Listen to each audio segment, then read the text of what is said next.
ఇవాళ మా పిల్లలు ఇంట్లో కూరగాయలు ఉంటే మాత్రం ఇంట్లో ఉంచరు. ఎందుకంటే ఏదో ప్రయోగం చేస్తూనే ఉంటారు. వాళ్ళు వంట చేయడమేమో కానీ నాకు గిన్నెలు తోముకునేటప్పటికి తల ప్రాణం తోక్కొచ్చిద్ది.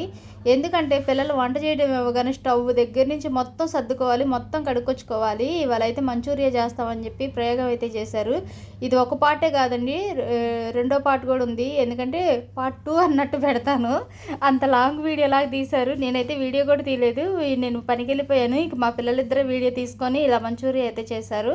కంపల్సరిగా చూడండి. ముందైతే క్యాబేజీ మొత్తం తరుక్కొని కడిగి పక్కన వడగట్టుకొని పక్కన పెట్టుకున్నారు. తర్వాత ఒక బేషన్లో ఒక కప్పు మైదా పిండికి హాఫ్ కప్ ఏమో కార్న్ఫ్లవర్ తీసుకున్నారు. దీంట్లోనే ఉప్పు, పసుపు, కారం, కొంచెం ధనియాల పొడి, కొంచెం అల్లం పేస్ట్ కూడా వేశారు. అల్లం పేస్ట్ వీడియో మాత్రం మిస్ అయింది కాబట్టి ఇంతవరకే చూపిస్తున్నాను. కొంచెం కొంచెం నీళ్లు చల్లుకొని పిండి అంతా కలుపుకున్నారు, చపాతీ పిండిలాగా. దీంట్లో కొంచెం వాటర్ రిలీజ్ అయ్యిద్ది కాబట్టి సరిపోతుంది.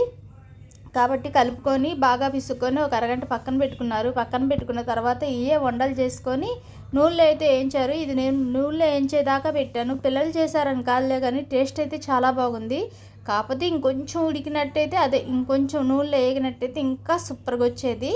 కానీ పర్లేదు, ఫస్ట్ టైం అయినా బాగా చేశారు. ఇంత కొత్త కొత్త ప్రయోగాలు పిల్లలకు చేయాలంటే ఎంత ఇష్టం ఉండిద్దో మనం కూడా సపోర్ట్ చేయాలి. కాబట్టి నేను కూడా ఈ సెలవుల్లో బాగా సపోర్ట్ చేశాను. ఇంట్లో నేనేం వంట చేయకుండా వాళ్ళే ఎక్కువ చేశారు కాబట్టి.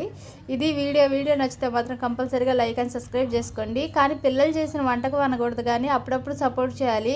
నూనె దగ్గరికి వెళ్ళినప్పుడు మాత్రం పెద్దోళ్ళు కంపల్సరీగా ఉండాలి. పొయ్యి దగ్గరికి వెళ్ళినప్పుడైనా, నూనె దగ్గరికి వెళ్ళినప్పుడైనా పెద్దోళ్ళు కంపల్సరీగా ఉండాలి. ఇలా లేకుండా అయితే ట్రై చేయకూడదు. నాకు తెలిసి ఇది రెండో పార్ట్ ఉంటుంది, నేను సాయంత్రానికి పెడతాను. వీడియో నచ్చితే లైక్ అండ్ సబ్స్క్రైబ్ చేసుకోండి. Bye bye.